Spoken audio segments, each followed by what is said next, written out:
Bismillahirrahmanirrahim. Assalamu alaikum viewers. In this consecutive session, the person who is added by me, Mr. Zamil Khan, and he recently invented an application named Batti Jalao, and he is president of Green Kamari Official and director of Innovators Karachi Super League. तो जामिल भाई यहाँ पे जितनी सारी viewer अभी सेहरे के लिए इंतजार कर रहा है बांग्लादेश और पाकिस्तान से और मुख्तलिफ मुल्क से भी आपको देख रहा है, आहिस्ता आहिस्ता हमारे साथ वो भी ऐड हो जाएगा। तो हमारा सेशन शुरुआत करने से पहले आप अपना तारुफ करवाओ प्लीज। जी वालेकुम सलाम, बहुत बहुत शुक्रिया। आपने कीमती टाइम दिया अपने बिजी शेड्यूल में से।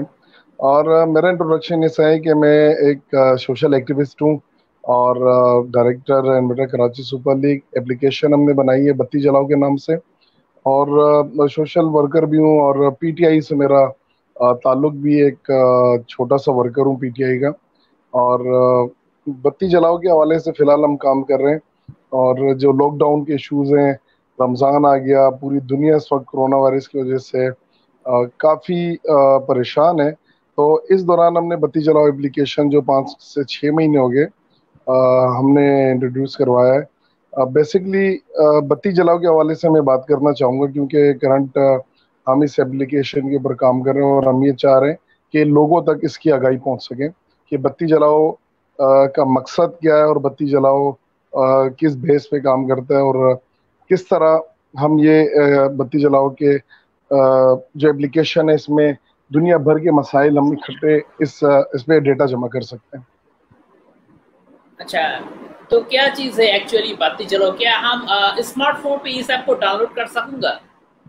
जी जी बिल्कुल, इसमें डाउनलोड कर सकते हैं। एंड्रॉयड सेट पे आप कर सकते हैं। एप्पल पे फिलहाल आईओएस पे थोड़ा सा टाइम लग रहा है हमें, उस पर भी इंशाल्लाह जल्द आ जाएगा। बत्ती जलाओ, आपने जिस तरह नाम ही मुनफरिद नाम है, यूनिक नाम है बत्ती जलाओ। आप जो उर्दू ज़बान से वाकिफ़ है तो उनके लिए बहुत ईजी है, और दूसरे जब सुनते हैं तो वो ज़रा सा वो हो जाते हैं, शौक हो जाते हैं, हैरत होती है उन्हें कि ये नाम किस तरह चूज़ किया आपने। बत्ती जला बेसिकली है कि दिमाग की बत्ती जलानी है हमने। और इसका इशू कॉन्सेप्ट ये है कि दुनिया भर के जितने मसाइल हैं, जिस तरह हम पाकिस्तान को लेते हैं, कराची को लेते हैं, कहीं पर गटर खुला हुआ है, इलेक्ट्रिसिटी का मसला है, फ्लड का मसला है, गवर्नमेंट स्कूल का मसला है, ट्रांसपोर्ट है, ट्रैफिक, ए टू जेड जो भी हमारे मुआशरे के मसाइल हैं उसको किसी एक प्लेटफॉर्म पे लाके उसका डेटा इकट्ठा करना है। इस कॉन्सेप्ट ये है कि बत्ती जलाओ, अगर आपने कहीं पर गटर खुला हुआ देखा, उस पर ढक्कन नहीं है या कोई भी आपने इशू देख लिया, तो आप वहाँ पर खड़े होते हैं, एक पिक्चर लेते हैं या वीडियो बनाते हैं और फॉर्म फिल करने के बाद जैसे ही सबमिट करते हैं तो वर्ल्ड मैप के ऊपर एक लाल बत्ती जल जाती है। अब लाल बत्ती का मकसद ये है कि हमारे जितने भी गवर्नमेंट ऑफिशियल्स हैं, जितने भी हमारे यहाँ पर एमएनए, एमपीएज, हमारे वजीर हो गए, मिनिस्टर हो गए, सीएम हो गए, यहाँ तक के प्रेसिडेंट ऑफ पाकिस्तान हो गए, उन सब के लिए ये एप्लीकेशन बनाई है कि ये लाल बत्ती क्यों जली है इस गली के ऊपर या इस घर के ऊपर या इस सड़क के ऊपर, ये बत्ती क्यों जल रही है। तो वो बत्ती अब आप ज़रा सोचें कि कराची के अंदर इतने मसाइल हैं, पूरे पाकिस्तान के अंदर इस तरह दुनिया भर में मसाइल होंगे। अगर 1 लाख बंदा अगर बत्ती जलाता है तो आप वर्ल्ड मैप पे देख सकते हैं कि कितनी बत्तियां जलेगी और उनके ऊपर कितना प्रेशर आएगा। और इस प्रेशर को बिल्ड करने के लिए, ताकि लोगों के मसाइल को घर बैठ के आप मोबाइल से देख सकते हैं कि आज मेरे गली मोहल्ले में, आज मेरे पड़ोस में या मेरे हलके के अंदर किसने बत्ती जलाई और क्या इशू है। तो मोबाइल हम खोल लेंगे, मोबाइल एप्लीकेशन पे हम जाएंगे, उसको जब हम ओपन करेंगे तो हम जब लाल बत्ती के ऊपर क्लिक करेंगे तो वो पिक्चर और वो वीडियो हमें सामने आ जाएगी। उसके नीचे डिस्क्रिप्शन होगा, फ़ोन नंबर होगा, और हम उस गली तक जा सकते हैं वर्ल्ड मैप के थ्रू कि किस गली के अंदर ये मसला है या किस मोहल्ले में या किस सड़क के ऊपर ये मसला है। अच्छा, मुझे ऐसा लग रहा है जावेद भाई, अगर आप पाकिस्तान पे पैदा ना हो के अगर आप यूएसए पे, इंग्लैंड पे, ये किस्म का मुल्क पे आप पैदा होता, शायद जरूर आपको साइंस में नोबेल प्राइज मिल जाता। एंड व्यूअर वालों शायद मेरे साथ जरूर एग्री करेगा। ये एक आसान किस्म का इनोवेशन है आपका। ये आपका बड़ापन है कि आपने इतनी बड़ी बात कर दी है मेरे लिए। मेरे लिए एजाज की बात है कि आप वहाँ से बैठ के मेरे लिए ये बात कर रहे हैं। अब देखें, मेरी एक और सोच थी कि फेसबुक जो है फेसबुक जो है वो इंटरटेनमेंट के लिए यूज किया जाता है। उसको बदकिस्मती से हमने मुआशरे के मसाइल के लिए यूज करना शुरू कर दिया। कहीं पर गटर का इशू है, कहीं पर सिविल कोई भी मसले मसाइल है, इलेक्ट्रिसिटी के हवाले से, स्कूल के हवाले से, A to Z कोई भी मसला हो, तो वो हम क्या करते हैं कि फेसबुक पर डाल देते हैं। ठीक है, सारा दिन टीवी पर भी यही देख रहे होते हैं और बदकिस्मती से फेसबुक पर भी हम यही देख रहे होते हैं, तो रिलैक्स होने का मौका हमें मिलता नहीं है। तो मैंने ये सोचा कि क्यों ना हम बत्ती जलाओ ये एप्लीकेशन जो है दुनिया भर के जितने मसाइल हैं उसको हम एक फेसबुक से या दीगर सोशल नेटवर्क से उसको रिमूव करके हम बत्ती जलाओ पे ले आए कि भाई फेसबुक हमारे इंटरटेनमेंट के लिए, हमारे गटर के मसाइल हल करने के लिए नहीं है ये चीज़, या हमारे इलेक्ट्रिसिटी के मसले हल करने के लिए चीज़ नहीं है। तो हमने फिर बत्ती जलाओ एप्लीकेशन हम चाह रहे हैं कि जितने मसाइल वो बत्ती जलाओ पर डिस्कस किया जाए। और अभी आपको पता है कि लॉकडाउन और का इशू चल रहा है दुनिया में। तकरीबन 75% जितने मुल्क हैं, कंट्रीज हैं, वो इस वक्त लॉकडाउन पर है। अब इसमें हमने एक और ऑप्शन अपडेट कर दिया राशन अलर्ट के नाम से। वो भी हमारा उर्दू का वर्ड है राशन, कि किसी को अगर राशन नहीं मिला है, किसी को खाने पीने का फूड नहीं मिला है, वो क्या करेगा, वो भी बत्ती जलाएगा, रेड बत्ती जलाएगा। अब रेड बत्ती जलाने से ये होगा कि उसके घर के ऊपर एक बत्ती जल जाएगी कि यार मुझे राशन नहीं मिला अब तक लॉकडाउन की वजह से, क्योंकि हमारा मुल्क तरक्की याफ्ता मुल्क नहीं है। अमेरिका, इंग्लैंड, लंदन की तरह हमारा मुल्क तरक्की याफ्ता है, हम तरक्की पजीर ममालिक में से। हमारे यहाँ पर लॉकडाउन का मतलब लॉकडाउन ऐसा है कि आपने मुआशी तौर पर कत्ल कर दिया लोगों को, तो हर बंदा परेशान है यहाँ पर। तो हमने क्या किया कि एक और ऑप्शन अपडेट कर दिया इसके अंदर राशन अलर्ट के नाम से। अगर आपको राशन नहीं मिला है, आप लाल बत्ती जलाएं, आप उस पर जब क्लिक करेंगे उसका डेटा आपके सामने आ जाएगा। तो दूसरा, इससे प्रेशर बिल्ड होगा हमारे गवर्नमेंट के ऊपर, सीएम के ऊपर, हमारे जितने भी MNA MPAs हैं और जितने भी लोग हैं उन सब के ऊपर प्रेशर बिल्ड होगा कि इन तक अब तक राशन नहीं पहुंचा। और ये एप्लीकेशन पूरी दुनिया के लिए, सिर्फ पाकिस्तान के लिए नहीं है। ये इंडिया, बांग्लादेश, दुनिया के हर मुल्क में आप कहीं पर भी रह कर इसको आप क्या कर सकते हैं कि बत्ती जला सकते हैं कि भाई अब तक कोई इमदाद नहीं पहुंची है, अब तक कोई वो नहीं पहुंची है। अच्छा, हम बचपन पे एक ऐड देखा था, मेंटोस मेंटोस नाम का एक लॉजेंस था, तो वहां पे एक ये डायलॉग होता था, दिमाग का बाती चलाओ। क्या आप ये आइडिया वहां से लेकर आए हो? नहीं नहीं, ये बेसिकली आइडिया वहां से नहीं है दिमाग की बत्ती जलाना। मसला ये था कि मेरा ये आइडिया, मैं और मेरे साथ मेरा पार्टनर है यासिर शाह नाम है, मेरे जहन में ये चीज आई कि दुनिया भर के जितना मसाइल है वो कागजों पर दिखाई देता है या कहीं पर कुछ ऐसा डेटा होता है जिसका किसी को पता नहीं होता। क्यों ना इन तमाम डेटा को हम दुनिया के सामने ले आए।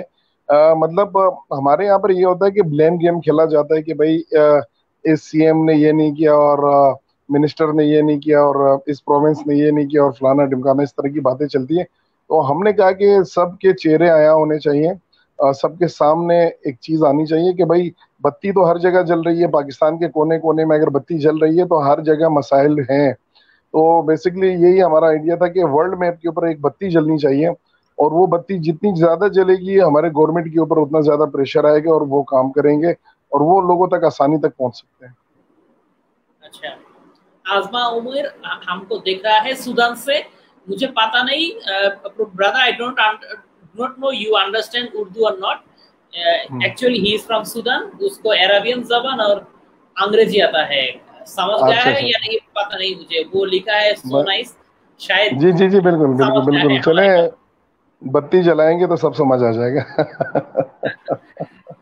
अच्छा, जामिल भाई, आप तो का मसला जो है, जहाँ पे मसला होता है उस वक्त आप बाती जलाने की बात करते हो। तो मैं काफी दिन से काफी सारी इनोवेटिव सोच लेकर जो इतनी सारी लोग काम कर रहे हैं उनके पास एक सवाल किया था मैंने।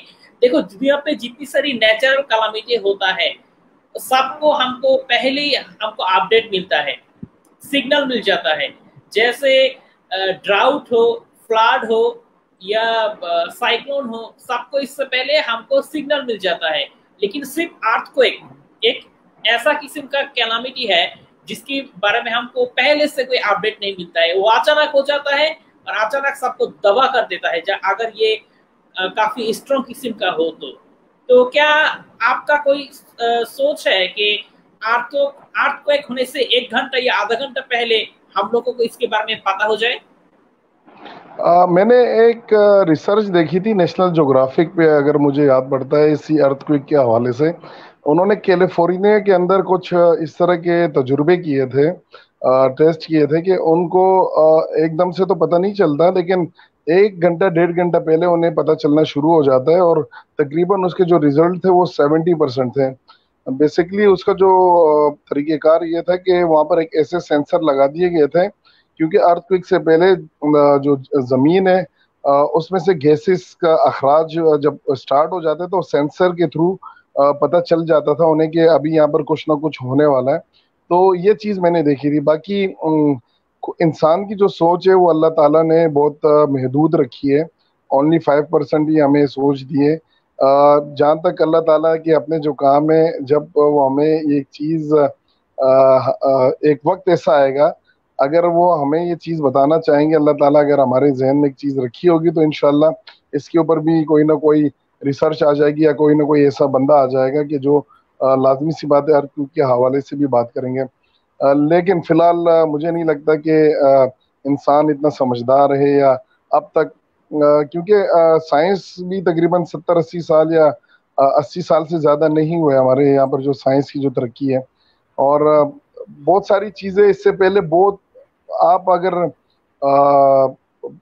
फिरौन के दौर में चले जाए, जो पिरामिड बनाए गए, आज के दुनिया कोई सोच ही नहीं सकती वो सारी चीजें बनाई जा सके। तो हमें अल्लाह ताला ने एक सोच महदूद रखी है।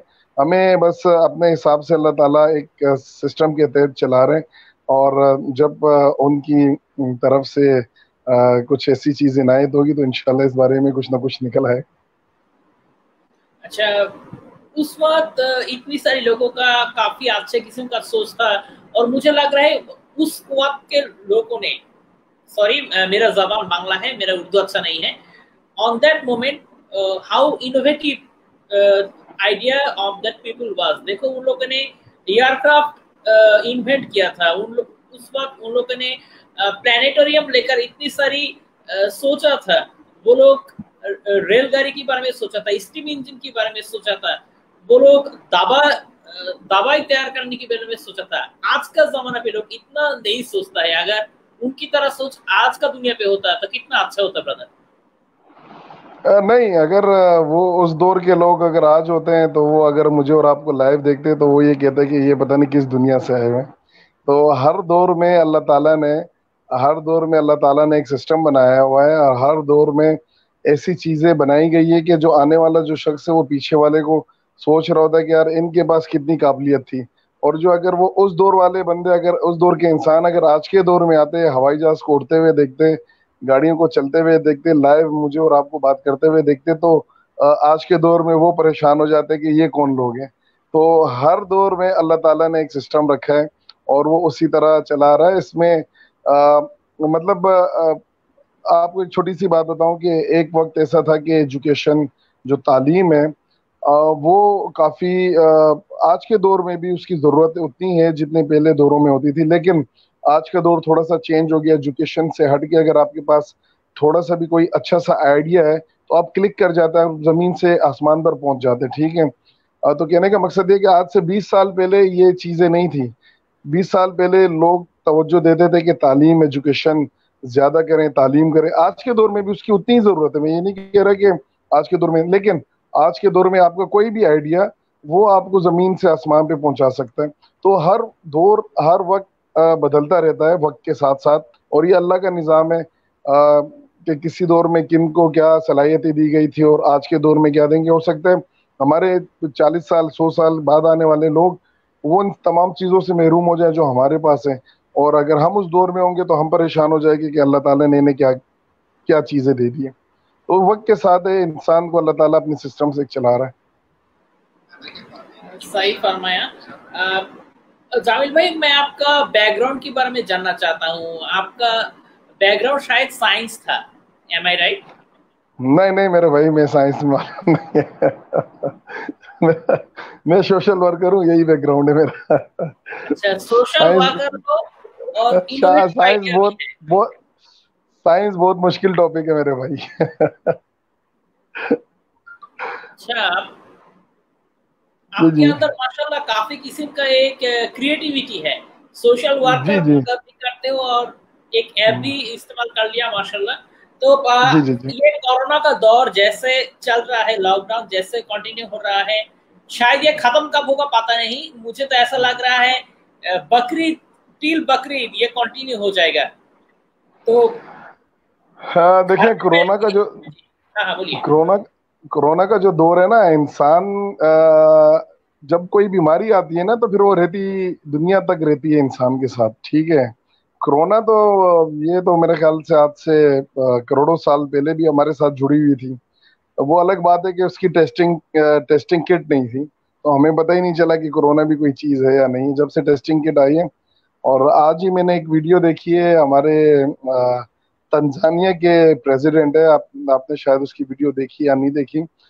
काफी वायरल हुई उसकी वीडियो, और अल जजीरा ने भी उसको रिपोर्ट की है, और वो बहुत सारे ट्विटर पर भी उसका चल रहा है सब सब कुछ। उन्होंने ये कहा है कि कोरोना के हवाले से तंजानिया के अंदर कुछ दिनों के अंदर एकदम से कोरोना के केसेस बढ़ने शुरू हो गए थे, 450-500 एक दिन में हो गए थे। तो प्रेसिडेंट साहब बेचारे बड़े परेशान हो गए, ये क्या हो गया। उन्होंने क्या किया कि कुछ सैंपल लेबोरेटरी भिजवाएं टेस्ट करवाने के लिए, जिसमें पपीता पपाया जो है उसका सैंपल भिजवाया, ठीक है। और उसके अलावा एक बकरी जो है उसका सैंपल भिजवाया, एक दुम्बे का सैंपल भिजवाया, और गाड़ी के इंजन के ऑयल का भी सैंपल भिजवाया कोरोना टेस्ट के लिए। तो हैरत की बात है कि वो टेस्ट किट ने सबों को कहा है कि पॉजिटिव है भाई, इन सबको कोरोना है। आप अंदाजा करें कि ये हो क्या रहा है हमारे साथ, कि पपाया को भी बोला कोरोना है, और बकरी को भी कोरोना है, और दुम्बे को भी कोरोना है। ये तंजानिया के प्रेसिडेंट का जो वीडियो है, मेरे वॉल पर भी मैंने शेयर किया हुआ है, तो आप जाके सुन लेना।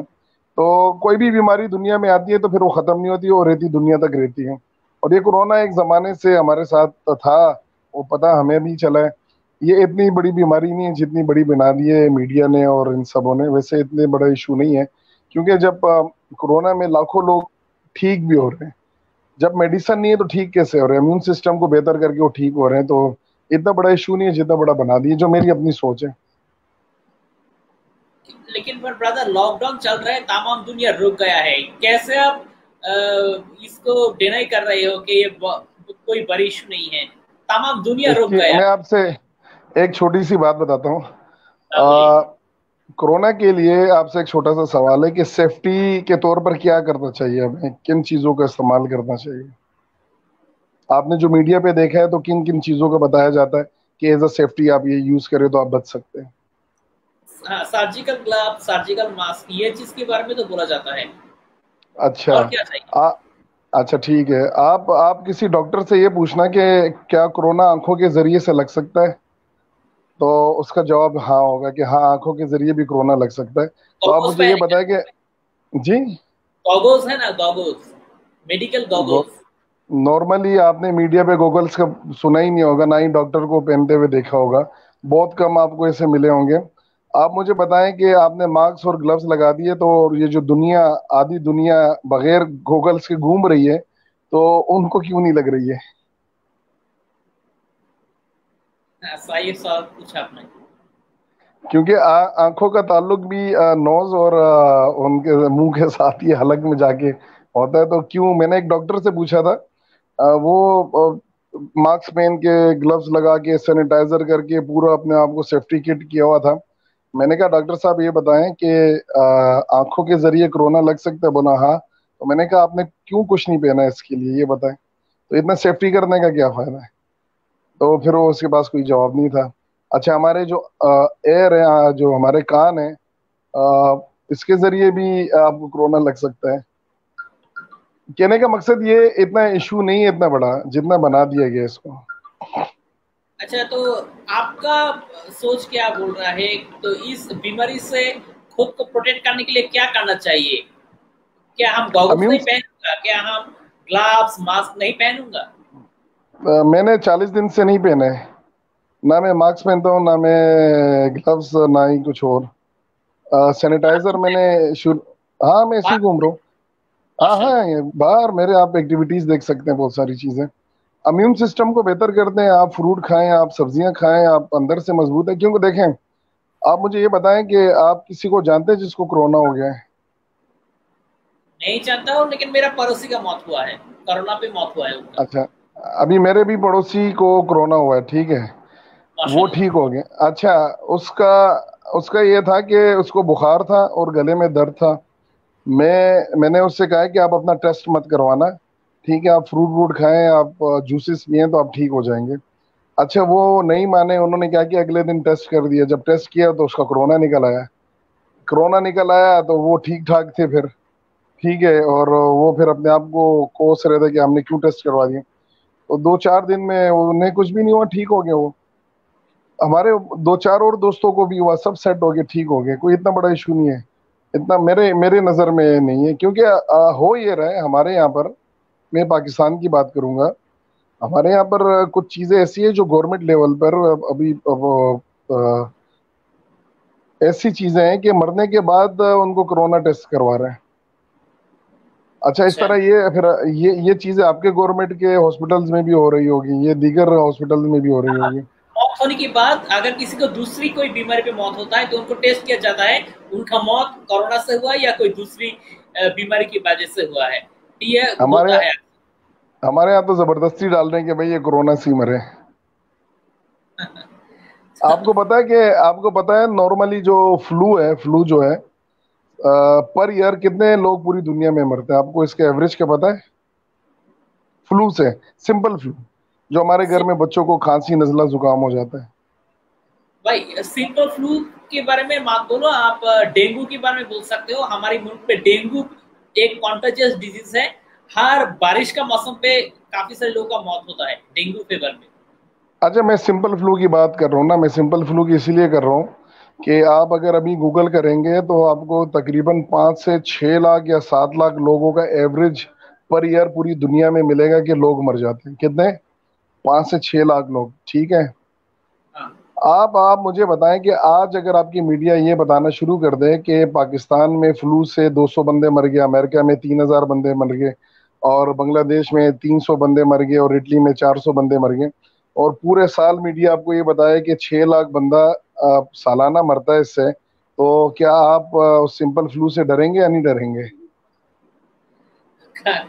जरूर सिंपल फ्लू से डरेंगे। जैसे खांसी हो, कोल्ड फीवर हो, ये सारी बीमारी लेकर लेकर काफी डर गया। तो आप क्या बोलना चाहते हो, ये मीडिया का प्रोपोगंडा है? प्रोपोगंडा है और कुछ अब नहीं, प्रोपोगंडा के अलावा।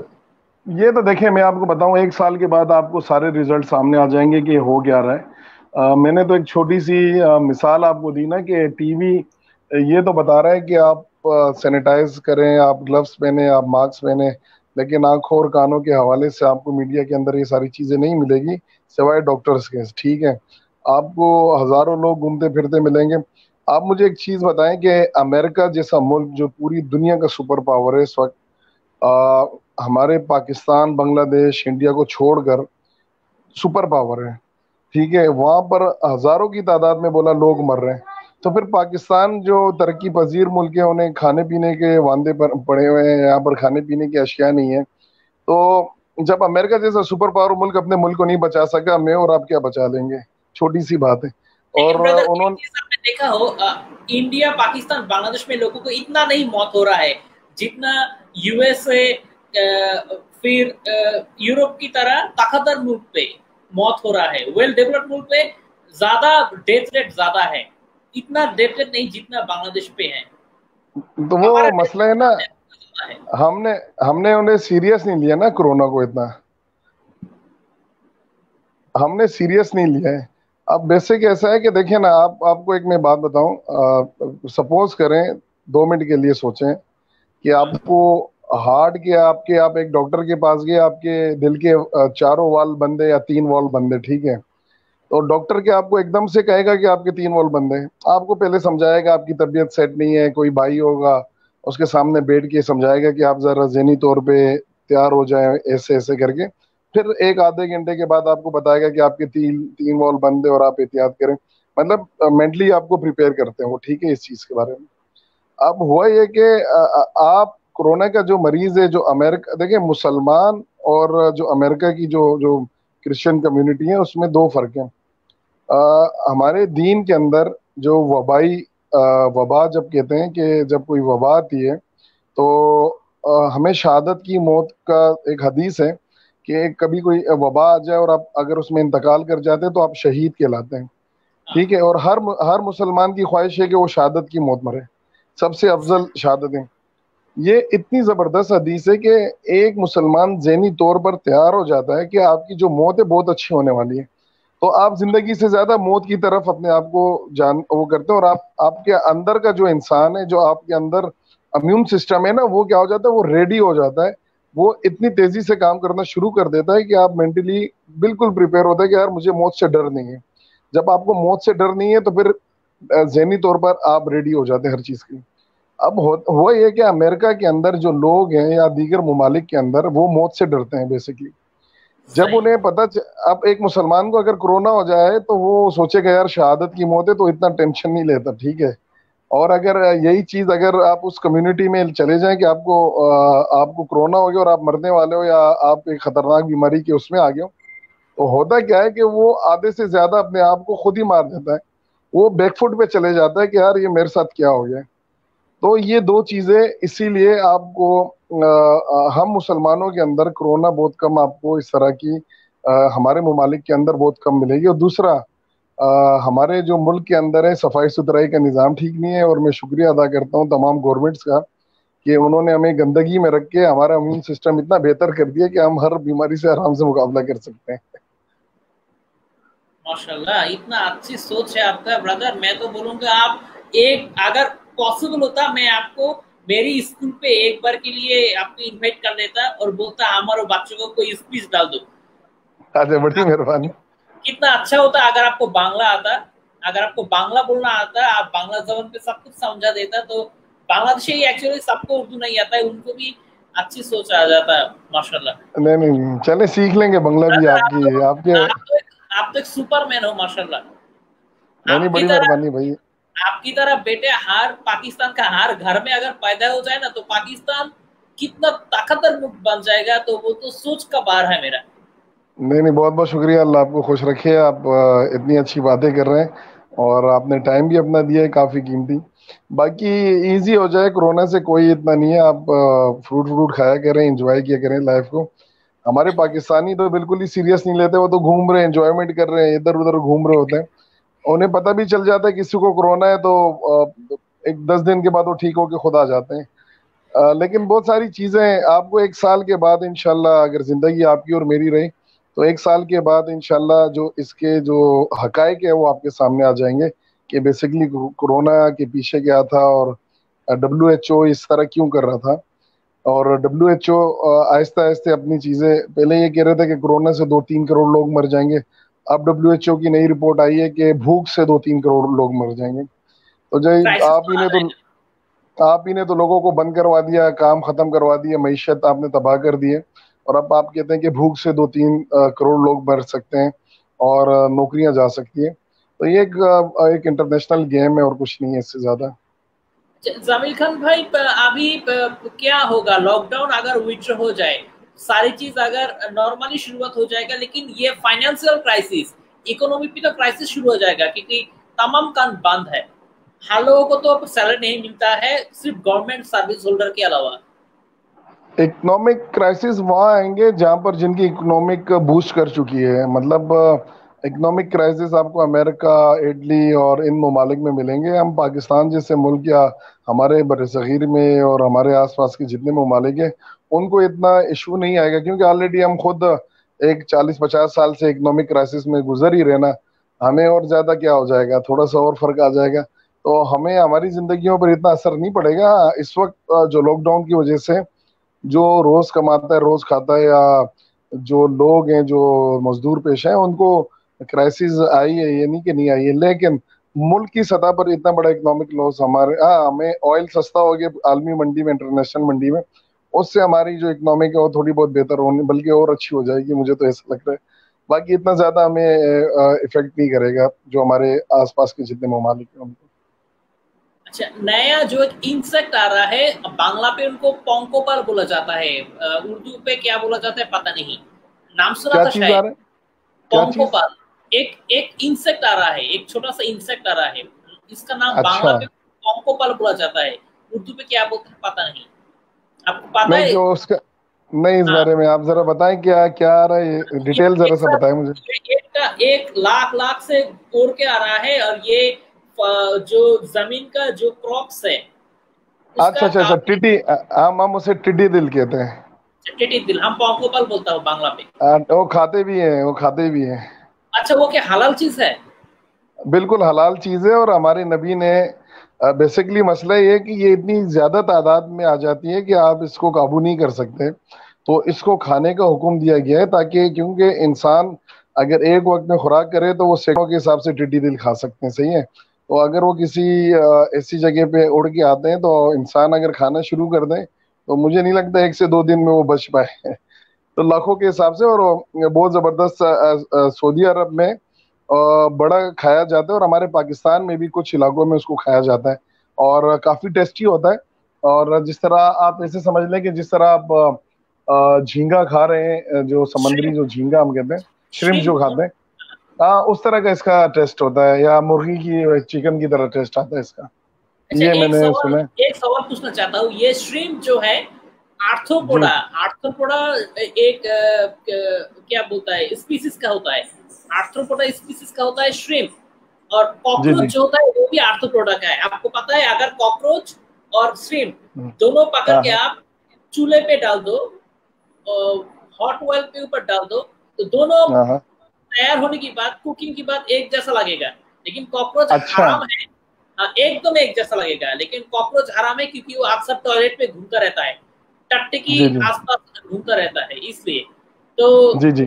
कॉन्कोपल हलाल क्यों है? क्योंकि वो फसली खा जाता है, इसलिए, सिर्फ फसली के नजदीक रहता है इसलिए। इसके लिए देखिए, मुझे ज्यादा क्योंकि अहादीस है उसमें इसका जिक्र है, मुझे तो ये लगता है कि क्योंकि ये इतने लाखों की तादाद से हमला करते हैं कि कोई काबू नहीं पा सकता इसके ऊपर, तो इसीलिए इसको हलाल करार दिया गया कि आप इसको खा सकते हैं। और अभी भी खाया जाता है सऊदी अरब में, आप दीगर ममालिक में देखें इसको खाया जाता है। और इसको अगर आप जरा सा सोचें कि आपके इलाके में ये टिड्डी जो इंसेक्ट आपने नाम लिया है, ये अगर हमला करता है तो आप क्या करेंगे? अगर आप इसको खाना शुरू कर दें तो आप 2 दिन में इसको पूरा खत्म कर जाएंगे लाखों के हिसाब से। तो सही। इसका ये एक एक बेहतरीन हल यही हमारे नबी ने बताया कि आप उसको खा सकते हैं। अच्छा, तो जामिल भाई, बांग्लादेश में अभी शहरी का वक्त होने वाला है, तो मुझे सेशन जी जी खत्म जी। करने से करना होगा। लेकिन खत्म करने से पहले मैं अगर पॉसिबल हो तो मैंने आपका जो prime minister, sir prime minister है या प्रेसिडेंट इमरान खान, आप तो माशाल्लाह पीटीआई का सपोर्टर हो, और उनको भी मैंने ये चैलेंज कर सकता कि अगर ये जामिल खान उसका पैदा अगर यूएसए पे होता, जरूर आपको साइंस पे नोबेल मिलता। बड़ी 100% श्योर मेहरबानी है। यार, बहुत बहुत। अच्छा, दूसरा आपसे मेरी एक रिक्वेस्ट होगी कि मेरी जो एप्लीकेशन है बत्ती जलाओ, तो हाँ, आपके बांग्लादेश में जितने भी लिंक्स हैं, जितने दोस्त हैं, काइंडली उन्हें कहें कि इसको यूज भी करें और देखें भी, और फीडबैक भी आप दें। आप इसको यूज करें, अगर आपके पास कभी टाइम हो तो 1-2 मिनट का फीडबैक भी आप लाजमी करें, ताकि मैं अपने पेज पर भी इसको लगा दूंगा, ताकि ज्यादा से ज्यादा अवेयरनेस हो, लोगों तक पता चल सके, और इस चीज को हम एक बेहतर तरीके से इस्तेमाल कर सकें। अच्छा, तो हम बाती चलो, अगर हम गूगल पे सर्च करूंगा तो हमको ये ऐप आ जाएगा, और हम आसानी से डाउनलोड भी कर सकूंगा जी जी स्मार्टफोन जी में। जी जी जी। आप प्ले स्टोर पे चले जाएं, गूगल प्ले स्टोर पर, प्ले स्टोर पे आप बत्ती जलाओ लिखेंगे तो आपके सामने आ जाएगा। मैं लिंक भी आपको इनबॉक्स कर दूंगा, तो आप हाँ, बत्ती जलाओ, ये बहुत अच्छा हो। सिंपल है। जी जी, आप बत्ती जलाओ सर्च करेंगे, क्योंकि ये बहुत ही यूनिक नेम है। जिस तरह आप ट्विटर टाइप का या दीगर याहू टाइप के, तो बत्ती जलाओ हमारे जो इंडिया, पाकिस्तान, बांग्लादेश, इन मुल्कों में बड़ा यूनिक नेम है, और बहुत ईजी नेम है, हर बंदा ईजी इसको इंस्टॉल कर सकता है। अच्छा, ठीक है, आप ब्रदर इसको लिंक आप मुझे इनबॉक्स पे देना, और अगर जरूरत है मैं आपको फिर सवाल पूछूंगा, आप मुझे वॉइस मैसेज पे मुझे डायरेक्शन दे देना, मैं ऐसा करूंगा ठीक है। बांग्ला जबान पे इसको फिर इलेबोरेटली बता दूंगा। अच्छा, जबरदस्त, फिर तो बहुत अच्छा हो जाएगा। और वो वीडियो आप मुझे भी अपनी भिजवा देना मुझे। ठीक है। ठीक है। और दुआ में याद रखें, सेहरी का टाइम है, अल्लाह से दुआएं मांगे, हमारे लिए भी दुआएं करें। और एक दोनों भाई हम, मुल्की लिहाज से, खूनी लिहाज से, और इस्लामी लिहाज से, दीनी लिहाज से, और सही। और ये जो क्राइसिस चल रही है पूरी दुनिया के अंदर, और तमाम इंसानियत के लिए दुआ करें। ओके, जी जी ठीक है जामिल भाई, ठीक है। फिर मिलोगे ओके इंशाल्लाह। ओके ओके, अल्लाह हाफिज, टेक केयर, ओके। अल्लाह खुश रखे आपको।